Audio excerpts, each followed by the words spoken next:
formulating suspensions through the controlled flocculation process is flocculation in structured vehicles. Right?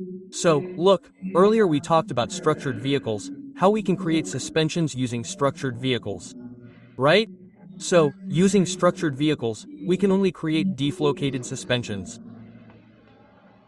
Right? Deflocated suspensions. Now, what happens in deflocated suspensions? They don't contain flocks.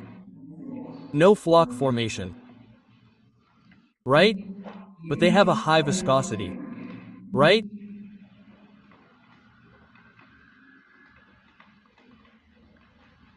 High viscosity. Meaning, they have a high viscosity. So, this means that the particles sediment very little. Right? The sedimentation that does occur is very low. Okay? And if we talk about flocculating agents, they're used to create flocculated suspensions.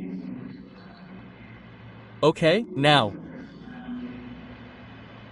flocculated suspensions do have the formation of flocks, okay?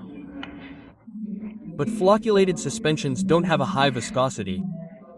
Okay, that means their sedimentation rate is high. So, one thing we see in both of these processes is that when we use a structure vehicle, we can create a deflocculated suspension, okay? One that doesn't contain flocks, okay? And with flocculating agents, we can create a flocculated suspension that contains flocks, okay? If we want to create a suspension that also contains flocks, okay? Okay, then it should have both flock formation and a slow sedimentation rate. Okay, so, what do? We used to combine these two processes. So what do? We use flocculating agents in structured vehicles. Right? So we use flocculating agents in structured vehicles. Right? So we use flocculating agents in structured vehicles. Right?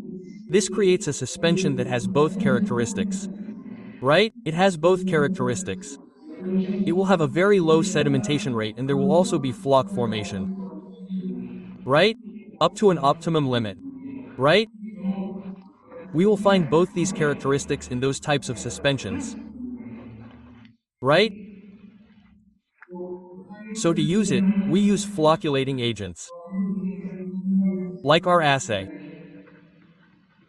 Right? What can we do using assay? We can make the flocks form structures. Right?